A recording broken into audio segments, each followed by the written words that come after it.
head coach and let him decide who's going to run the team. Unless they have some kind of plan that Kyle Shanahan is going to work well with this guy, and they already have an extensive list, really, of GM possibilities that they've brought in. And, I think probably Elliott Wolf, in my opinion, has the, in my opinion, doesn't matter all that much, I guess, but he's probably got the heads up as far as getting in for that position. He's a younger guy. He's got history in the league. I think with what he's been around there with the Packers would meld well with a young coach in Kyle Shanahan. And they would be able to grow that team back to something that's possible. Now, Tom Cable, he's still in the mix. He's interviewed for the position. He's definitely a finalist. But with all reports saying that they're waiting for the Atlanta Falcons season to be over so they can offer it to Kyle Shanahan, which, I really thought after he didn't get the Broncos job, the only chance he had was maybe with the 49ers, because reports were San Diego, or L.A., was going in another direction, and we already knew the other coaches at that point for the other cities. I would like to see Kyle Shanahan get a shot. He's done remarkable things on offense. I think he's grown. He's got the pedigree, obviously, with his father being in the league. So we'll have to see how that goes. The Raiders, they lose Bill Musgrave to Denver as a quarterback coach. We all know Denver brought in Vance Joseph to be the head coach. They bring back Mike McCoy to be an offensive coordinator, which I think is a smart decision based on what the offensive personnel currently is. You don't have system guys right now. You're going to have to create a system for the Broncos to do well this season. They've promoted their defensive back coach. I'm sorry, his name is escaping me. Woods to defensive coordinator. And with Bill Musgrave and Mike McCoy back in the mix,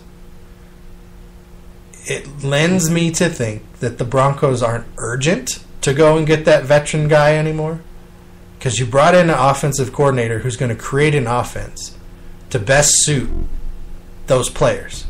It's going to be their skills that are going to be utilized the best that they have been in their career. Short careers at this point, 2 years for Simeon, 1 year for Lynch. But you bring in Musgrave on top of that, okay?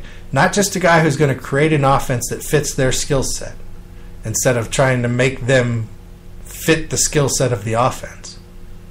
But now you bring in a guy who was a quarterback, who is a local product out of Colorado, who played for the Denver Broncos with John Elway, who helped develop Derek Carr in Oakland, who also is an offensive coordinator, play-calling minded person. Lends me to believe that it's not urgent. It's not the top of their list. Now, if they find a deal or a player that works, do I think they're going to reach out and get that? Yes. I personally think you make Simeon your backup and you cut ties with Paxton Lynch now. You trade him for a draft pick this year, and Elway admits that he needs to stop drafting 6'7" quarterbacks. Throughout the history of the league, the best quarterback that height who has had the most success, now don't laugh, was Brock Osweiler. He has the most wins of any quarterback at that height. Now we all know how good Brock Osweiler is, okay? So Vance Joseph, I don't know. Leader, he's going to have to be a leader of men. He can't focus in on the defense. He can't focus in on the offense. Yes, he's been part of some good secondary coaching. Miami had some injuries down there this year. Statistically, their defense was not that great. But he's a younger guy, and from all accounts, he's a good communicator. He gets along with people. He understands people. He's not out there trying to make himself more than he is, and I think that comes across to guys. I think guys feel that and go, okay, he's one of us. I can get with that. I'm going to see what he has to say. And then that builds the respect. That builds the camaraderie. That builds the family that you need to be successful. And, you know, there's a lot of reports out there right now about the Broncos and will they bring in that veteran. You know, there's been stories about Tony Romo. Tony Romo supposedly has said that his top destination, if he's leaving Dallas, he would like to be a Bronco. Well, $25 million cap hit for Tony Romo to come to Denver, that's a sign and trade. That's restructuring that whole deal, signing with Dallas, Dallas then trading him to Denver, with Denver being heavily involved in the contract negotiations so that it fits their salary cap. Because they're not paying that much for Tony Romo. Not with the coaches they just brought in and the players they have on the roster. Okay? A guy I grew up with, a buddy of mine, we grew up playing basketball together. His dad was a coach of mine, Jeremy Sawyer. He reached out to me. He said, "Hey, Kyle, what do you think about this story that 104.3 The Fan's running about Phillip Rivers possibly coming to Denver?" And I said, okay, I'm going to put that in the show. I'll talk about it on the show. You tune in, and I'll let you know what I think about that. Now, a couple years ago, it was also rumored, like 3-4 years ago, right around the time Peyton Manning came to town, that Phillip Rivers might have been able to be had here in Denver. Now, do I think Phillip Rivers is a top-notch quarterback? Yes, 100%. He is one of the best quarterbacks in the league. He has not had the talent, the offensive line, the running games, or the health in San Diego to keep their early success. Remember, this is a team, San Diego, that competed quite heavily with New England for years as one of the best teams in AFC. And the only thing that's hindered them is that Phillip Rivers has been the only man standing throughout any season. And by the time he gets frustrated and throws it all on his shoulders, that's when he starts making mistakes. Any quarterback would. You start pressing things. You start trying to make things happen that aren't there. Phillip Rivers is a top 5 quarterback in this league still. He's better than Dak Prescott, okay? Dak Prescott's a rookie. He had an exceptional rookie running back and an exceptional offensive line. So yes, on that account, Phillip Rivers would be an upgrade. He'd be amazing to watch with an Emmanuel Sanders and a Demaryius Thomas and, you know, the weapons they have here in Denver. But here's the catch. They don't have an offensive line for a guy who's not mobile to come in and play good quarterback no matter who the weapons are. Could he do a better job than what's happened? Sure. But is he going to be great? No. He doesn't have the mobility. He doesn't have that skill set anymore. So you're looking at then not only bringing in a Phillip Rivers in a trade somehow, but then revamping this offensive line again, built around an aging, immobile quarterback who's got a great arm and he's a fiery competitor. And for everybody here in Denver who hates him because of that, too bad for you, because you'll be the first ones eating crow if he came here and won y'all a Super Bowl. Because he is that good if he had that kind of weapons and some health.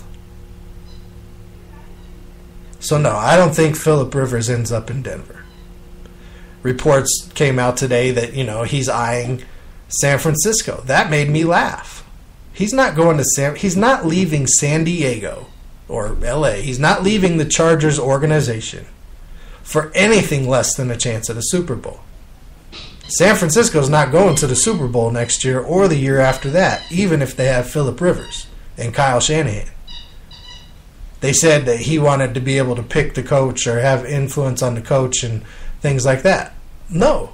He likes Ken Wisenhunt, the offensive coordinator that the Chargers have. That's why they kept him when they let Mike McCoy go and didn't get rid of him when they brought in Anthony Lynn. Okay?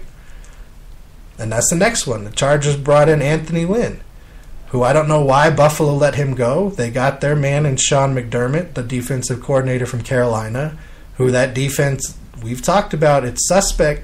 Yeah, they have some good players, but they're not as dominant as everybody wants them to be. They were on a great run on a team that didn't make mistakes last year, and that's going to make all of them have opportunities and get some money. Okay? Anthony Lynn, in my opinion, should have been in Buffalo for everything that he had already done there and accomplished.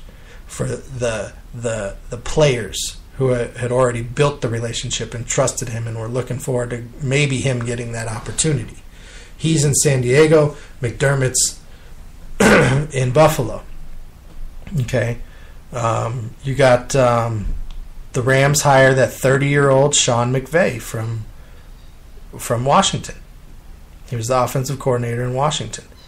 Now he's the 30-year-old head coach with the Rams. They bring over Wade Phillips. Great call on the Rams' part after they lost Greg Williams to the Browns. But bringing over Wade Phillips to be the defensive coordinator, he's got head coaching experience. The 30-year-old head coach can lean on him some. And not only that, you're retooling Wade Phillips in a new place with Aaron Donald and Robert Quinn. They're going to figure out how to bring Tremaine Johnson back in that secondary. You got Mark Barron playing a converted safety linebacker. You have pieces there on that defense. You give Wade Phillips the keys to the car.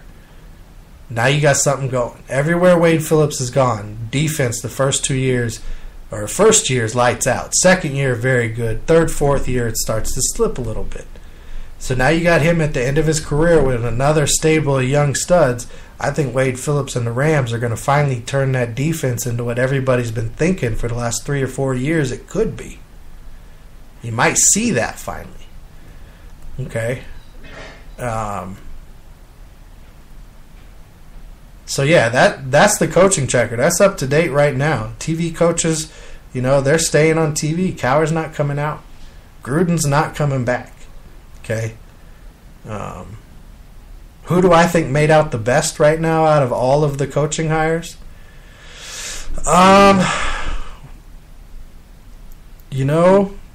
Jacksonville with Doug Marrone and Tom Coughlin as that executive vice president, that could work out there. But the most intriguing, obviously, to me is Sean McVay because of just the age. What can he do there in L.A.? I personally think this is a 2-year hire, and when that stadium opens, they're going to have somebody else as a head coach no matter what he does. They're going to have a defensive coordinator that's different than Wade Phillips when that new stadium opens. I think these are short-term things in L.A., but it's very intriguing to see what this 30-year-old's going to do. I have to say the team that I think won out so far in the coaching hire is Denver Broncos. And it's not necessarily because they were able to land Vance Joseph, who, we all know he stated he wanted to be in Denver. It's because they were able to bring in Mike McCoy and Bill Musgrave to help that offensive side of the ball. And everybody was worried, they didn't get Kyle Shanahan. What are they going to do? They didn't get Kyle Shanahan. It's the offense. How are they going to fix the offense? Well, the head coach, sure, there's some head coaches that call plays for offense or defense, or, they're defensive-minded head coach or offensive-minded head coach. But in general, your head coach has got to be a head coach.